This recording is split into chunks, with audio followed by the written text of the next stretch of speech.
My name is Jeff Dean, and I'm the Professional Development Chair of Business Student Council. Today, I am pleased to present Mr. Joseph Campbell, life coach, entrepreneur, and motivational speaker. He will be talking today about finding success and happiness, not only in your career, but in life. I'm really excited about it, so should you. Mr. Joseph Campbell. Thanks, Jeff. Can everybody hear me okay with this thing? Is it too loud? By a round of applause, how do you feel? Show of hands, how many people have a smartphone? Those of you who didn't raise your hand, how's life on MySpace? Okay, do me a favor. Go ahead and take your smartphone, put it on vibrate real quick. Just don't want anything ringing while we're doing this. We're filming this for future needs. My name is Joseph Campbell. You guys saw this picture of me all around the College of Business. It's a bit ridiculous. When Jeff said, hey, send me a professional photo, I tried to say, you know what, when I was in college and I was sitting down listening to all these professional speakers, these guys would come in and talk about how much money they made or what they did for a living, how cool they were. And they would always wear the same thing, the suit, tie, right, fitting the mold here. But it was kind of a boring talk, to be honest with you. And I never found a lot of substance in what they usually said. It was always, okay, go to school, get a job, and then you're done, right? How many people have ever heard that before? Cool, all right, got some nods and hands, that's cool. Make progress. I was told the same thing, but something happened to me, well, a couple of things happened to me that made me redefine exactly what I was buying into. Because that's what happens, right? Is you get that kind of speech, hey, go to school, get a job, get a degree, and you'll be happy. Game over, done, and you die when you're 67 and whatever at the time, okay? Things didn't go that way for me, so just wanted to kind of preach the truth and go with what I really felt in my heart would be a good presentation for you guys. So would that be all right with you guys? Yeah. Yeah? Anybody a Kevin Hart fan? Show of hands. Real talk, right? All right, so this picture means a lot to me because it took me 10 years to get to that beach. How many people have ever seen The Beach with Leonardo DiCaprio in that movie, right? Okay, cool. Right on Netflix, get it? In the movie, it sounds so cheesy, but he spends his whole entire time trying to go to this beach, and he finally gets to the beach, and then everything goes wrong. So when I would watch it every single night, living in Reno, Nevada, and seeing how beautiful this beach was, I would turn it off right after he got there. So this is the actual beach. It's called Maya Bay in Thailand. And to me, this shows my professionalism because I think professionalism has to do with execution. Now, execution's a little bit different nowadays than it used to be. See, in London, when people sent someone to the executioner, you never heard from them again. They were dead. Now, people would say, go execute on this, or how about a project plan, or here's your task. And they say, oh, I executed it to the fullest. Okay, well, what happened? Well, I'm waiting on John to give me that email so that I can type this up and go from there. That's not execution, okay? So that is why I chose this picture for my professional picture. And what do you guys think? Okay, sweet. So bear with me because I got to go both ways here. Also, getting to my point of differentiation. Don't want to be the same talker. Don't want to give you the same speech you guys have always had. But what I want to share with you are a couple of key ideals that I've run into in my life to give me a little bit more success. Now, you'll notice that here my name's not on here because I have to compete with a man named Joseph Campbell. Well-established author. He's amazing if you ever read his stuff. Follow Your Bliss is one of his best quotes. And The Power of Mythology. But because I'm not like that, I don't want to be known for that, and I don't want to compete. Respect him as much as I can. But you'll notice this IV. Now, my book says the sins of the father die with the fourth generation. What that means specifically to me is my great-grandfather, my grandfather, and my dad, we all have the same name. But the only thing that's different between us is that IV, so the Roman numeral 4, for those who don't speak in Roman numerals. So differentiation. How does that relate to the college class here? How many people are in college right now? Getting ready to graduate? Okay. Hey, buddy. Lifer. So what I wanted to talk about is what made it most effective for me and what was my kind of the three things that I could bring to the table for the people in college, right? Because at the end, you're trying to get a job, you want to be happy, you want to do things that are fulfilling. And I'll talk about fulfillment here in just a little bit. So we're going to go over life coaching, the brain, how it's wired, and how you need to make sure that you pay attention to things because you're prone to make mistakes, and then a little bit on leadership, because leadership is where the money's made. So, nice little graphic here. I'm in the middle. First point on the right. Oh, check me out. 90 pounds in 90 days. I'll save you guys a sob story, but in high school, I was very depressed, and I had poor eating habits, no exercise regimen whatsoever. I ballooned up to 5'10", 307 pounds. And at that point, you run into something called disgust. Has anybody ever been really disgusted before? Show of hands. You don't have to admit it, it's fine. There comes a point where enough is enough, you're sick and tired of being sick and tired. It's one of the most powerful experiences that you will ever have in your life. Now, living a life of mastery, you use disgust to move forward in things, not to be held back. So I was tired of being that kid in class that nobody talked to. I was tired of not being invited to the parties. I was tired of not being able to bend over and tie my shoelaces without losing my breath. So I had to do something about it. I asked my mom that year for a gym membership for my birthday. And the gym membership came with a nutrition plan. And so now I had a plan of action and a mission, what I was going to do. So all I had to do was follow the steps and execute, and that's what I did. So senior year, I came back 6'1", 215, lost 90 pounds in 90 days. And it was a completely different world, one of the most accomplishing things I've ever done in my life. And what was ironic is, sitting next to the cute girl that never talked to me the year before, and then sitting down to her the next year, next to her in the next year, and her kind of asking me questions like, hey, what's your name, where are you from? And I was like, hey, I sat next to you in chemistry last year. So you get a little bit of that, I'm gonna rub in your face a little bit, because you have to celebrate your accomplishments. But it was a great accomplishment, I learned a tremendous from it. Carrying on with that momentum, when I was 20 years old, I started to stop going to college because I was smart. So I figured, you know what, I'm gonna go get a job, be an entrepreneur, make tons of money, be just like Bill Gates and Mark Zuckerberg and all those guys who never finished school. So I joined a company called Xerox. And my mom always preached Xerox a lot because she said, the sales train's amazing, you'll be adaptable, you can walk into any environment, any company, learn how things move and start making decisions, start helping the business. And she was true. And I decided with that momentum from losing all the weight and living a new life that I might as well execute to the fullest. So they have this thing called President's Club. And if you're given a plan or a quota, and if you exceed that quota, then they send you on an all-expenses-paid trip to Mexico. Now, how many 20-year-olds do you know that go to an all-expenses-paid trip in Mexico? Sorry, I had to step on that box really quick, because it was really, really cool. It was an awesome experience. I got to connect with amazing individuals. And if you guys ever get a chance, I would recommend getting a role at some sort of organization that rewards you like that, because it's very, very fulfilling. But that had its fallbacks, because I hit the top and the pinnacle very, very quickly. And they asked me to move to San Diego. But the caveat was, I didn't have my college degree, because I was too smart. So Rich Horn, the vice president at the time, said, hey, you know what, we want you in San Diego, but I need you to get this degree. You have to have a degree.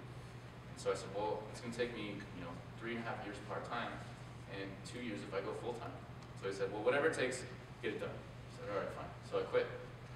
Went back to school. Now, I started school as an engineer. And being a super smart kid, lost 90 pounds, I was the man, right? Like I was walking on cloud nine all the time. Nothing, one of the worst stories.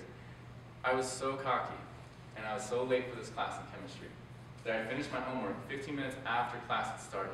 And I used to wear these, you remember back in the day, those headphones that cover your ears? When we used to listen to CDs, right? I had the one that had like 30 seconds, so I could shake it and still play. This was in exactly, right? You guys know what I'm talking about. So the room was designed in an auditorium like this, but with steeper stairs, and it was a lot bigger. And I was so late, maybe 5 minutes left in class. I had my headphones blaring, you could hear my music. I took my homework, I walked all the way down in front of the class. I placed it right down in front of the professor, mid-lecture, and then walked right out of class.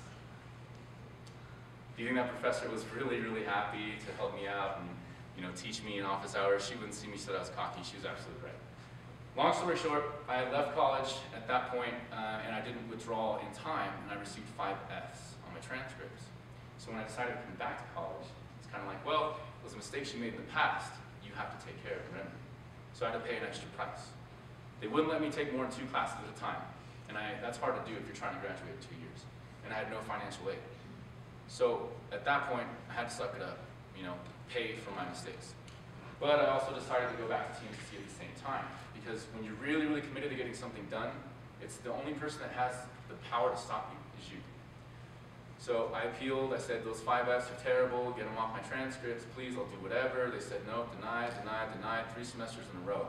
In the meantime, I got accepted at TMCC, and I was able to take care of some of my business credits at TMCC with marks that would warrant scholarships. So I took the excess money from TMCC, I came back to UNR, paid for classes, and you guys, who still uses ePOS? Do you guys still have that thing? No? Damn. What's it called now? My Nevada. That's a lot cooler. So I would go onto the system and I would trick the system because I was really committed to getting what I want. Okay? I had to finish in 2 years. That was my mission. No ifs, ands, or buts. I was going to do it or I was going to die doing it. Okay? So I'd register for 2 classes, take my scholarship money from TMCC, I'd pay for those 2 classes, I would drop the classes, print out the receipt, then I'd go back, register for 2 more classes, pay for those classes, and then print out the receipt. And then when I went on to ePause or My Nevada, I would go to admissions and records saying, hey, I registered for these 4 classes, I don't know why I only have 2. Don't tell anybody I did that, okay? Especially admissions and records. And they say, oh my gosh, I don't know what's wrong here, let me get you in those classes, no problem, boom. So now I'm taking 4 classes at UNR. I'm taking 4 classes at UNR, and I'm taking 2 classes at TMCC, and I'm working 20 to 30 hours a week at a restaurant. So, you know, okay, gotta get committed, gotta go, have to get everything done. Coming back to Delta Sigma Pi was a humbling experience because now I had to trick the system, but I have to perform because I can't be, I was, you know, 5 years older than everyone else in Delta Sig. So coming back, Not everyone. yeah, life hurt. So I was so much older, it's a little bit uncomfortable coming back to college at a late age, but I could perform. I had skills that other people didn't. So I had to make some new relationships, start from the ground floor, became social chair, then vice president, and then eventually president. When I got to president, I had a different perspective on things. This was my business. We ran this like a business. We did not get donations, we had partnerships. Everybody had a purpose in what they were doing. Every activity you did would go on a resume so that you had a story to impress somebody when you were being interviewed. Okay, it's completely different. We lost a lot of people, but the people that stayed were able to execute and they got a lot out of it. All right? So, carrying that through, I had a lot of success in Delta Sig. I met a lot of good people, had a couple of interviews at different places, and I got a chance to move to New York City, which is where I'm based now. So, living in New York, anybody ever been to New York? Right? It's wonderland for adults, it's crazy. And then with those skill sets, just naturally progressed into my role now with the software company I work for, and I also coach at a gym at night. So I'm doing a lot, always have different projects, because you'll see here in a second, all of these projects and skills that I've learned in Delta Sig filtered through this kind of life coaching, NLP, entrepreneurship aspect of things. They say if you work full-time at a job, you're working on your living. If you want to build a fortune, you need to be part-time on yourself. Excuse me. So, I took all my skills, I said, okay, what am I good at? I'm good at solving problems. How can I solve problems? What problems are most apparent? Okay, vitamin supplements, cool. What about them? People are putting stuff in their body, they don't know what it is. Okay, well, are there natural solutions that will give the same benefits? Yes. Great. Call up a partner in Las Vegas. Would you be willing to handle all the operations of this if I came up with the product, did all the marketing, built the website? Yeah, no problem. So overnight, spent about $1,000. We started a little vitamin supplements company called Greener Supplements, and it was a great way for me to learn all these different aspects of being an entrepreneur. Right about that time, I started getting calls from people that I went to college with in Delta Sig. And it was weird, because you know when your friend calls you, and it's been maybe 3 years since you talked to him, and the first thing to, Joe, how are you? I'm doing great. How is everything? It's awesome. How is everything going? What do you want? Right? I haven't talked to you in 3 years. Like, get to the point. You ask me for one more how question, I'm going to punch you to the phone. Okay? So what had happened was, not only in one instance, but multiple instances of people calling me saying, man, I don't know what to do. I just feel lost. Right? Like, I did the things that they told me to do. I got a job. I got my degree. Now I have nothing. Like, I just feel like I'm lost. I'm doing nothing. I'm wasting my time. I'm unfulfilled. And I'm not happy. So I said, wow, this is interesting. I'm getting all these calls because I kind of went through everything before. Like, how did I pick myself out of those situations, right? So it was a natural segue into becoming a life coach. I'm proud to say I have only five clients, and they've experienced tremendous progress in a short amount of time. So they don't have to go to therapy every week. We have one call every 2 weeks, and within a 3-month time span, which is the longest it's taken, we've been able to have people get different jobs, people are more fulfilled, people are happy, they're going back on their fitness, all kinds of things are being accomplished. In this quote down here, you'll notice that what I learned from all of that is that you don't have to have all the resources. You just have to learn to be resourceful. This college will give you anything that you want. You just have to be willing to ask and apply everything that you think you need. Because how many people have read stories? Let's take Lindsay Lohan as a perfect example. Movies when she was young, more money than God, does whatever she wants, and she's in and out of rehab. But then you get people who are born and have nothing, and all they have is a hope and a dream. And they come here and they pay their dues, and they get what they want, and they're even more fulfilled with less. Does that make sense to everybody? Perfect. So, this is really what got me going after learning all of that, and kind of the impetus, if you will, to where I am now. This is a chart that shows the unemployment rate. And you can see right around when I graduated college, which would be 2009, we weren't doing too hot. This is seasonally adjusted for 20 to 24-year-olds in Nevada. You guys can see right now, you're not doing too hot either, right? The economy is in a fragile state. Everyone's worried about what they're going to do. And what I'm going with this slide is when I graduated college, I said, you know what, I don't care. I'll work 90 hours a week, I'll work 100 hours a week, 28-hour days, just pay me 60 grand a year and I'll be happy. You know how many people are willing to do that right now? Be honest. Yeah, we got a couple. Okay, cool, right? Why? Because you want to be wealthy, you want to have choices, right? You want that feeling of being rich. So I went to work for a company, I was working 80 hours a week and it was terrible. Absolutely terrible. I didn't even have time enough to get a second job, which is kind of my thing. I always have to have multiple projects because the way my need structure is I need different things to meet those needs and to fulfill myself. So what are you going to do that's going to differentiate yourself? Are you going to be that person that goes out and signs up for 90 hours a week and makes X amount of dollars and then in 2 years you're going to call me saying, oh man, I listened to your presentation, I ended up in the exact same spot, how can you help me?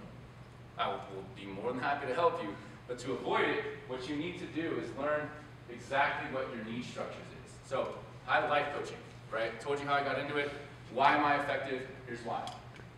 I can notice common problems in preventing peak performance. So you guys have worked at capacity, right? When you're working until 2, 3 o'clock in the morning, getting assignments done, you go to bed at 4, you wake up at 6:30 to go to work or to class again, and you feel energized, right? And people always say, oh, you can do that because you're young, you're 23 years old, you're 22 years old. That's why you can do that, your body's more conditioned.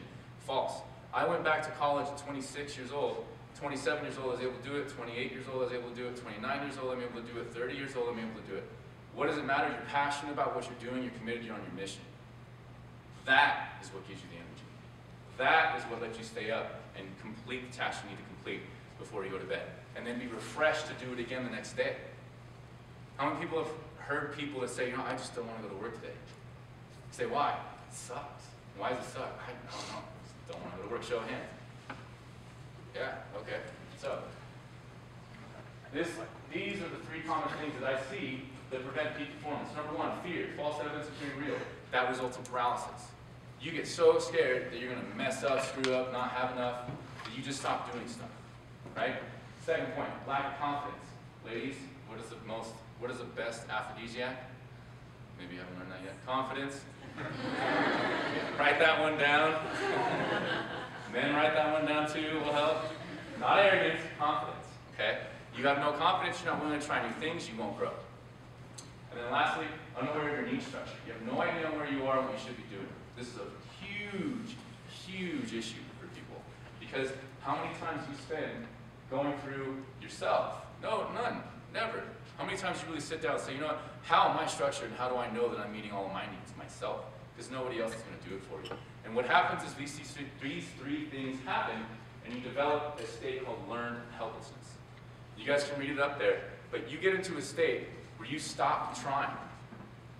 And you sit there and you start accepting things. And then you forget that you have the power to do something about it. And then 5 years later, you're driving what you don't want to drive, living where you don't want to live, with who you don't want to be with, eating the food you don't want to eat. And it's this big, huge mystery. So, we're going to solve that mystery today. We're going to go through the 6 human needs. This is the first exercise I do with all of my life coach clients, okay? 6 human needs, according to Tony Robbins, is the fastest and most effective way I've been able to produce change in people's lives. Number 1, certainty. You need to be certain that you are safe from harm, that you can avoid pain in a safe way. This can also be in the things that you are doing in your life. So if you're working in a job, and you are doing something the same over and over again, and you're comfortable with that, that's going to meet that need. If you are in a job, and you're a certainty freak, and you're a firefighter, good effing luck. Because it's something new every single day. Certainty. Second, variety. Certainty is great, but if you knew every single thing that was going to happen, you'd be bored out of your mind. So, how we're structured is we need that variety to change things up every once in a while. Okay? It's the spice of life. It introduces challenges. This quote by Viktor Frankl is amazing. When we are no longer able to change the situation, we are challenged to change ourselves. This is where you start making moves. Okay. Next one, significance, roles, belonging, authority. Significance is interesting because it will trump the first 2 as long as you feel like you have meaning in your life. So, a best example is violence. If you're feeling down on yourself because you don't know how you're structured, you don't have much, and you pull a gun on somebody, you think they're going to listen to what you have to say? A Of course. Because your life, their life is in your hands. You can also get significance by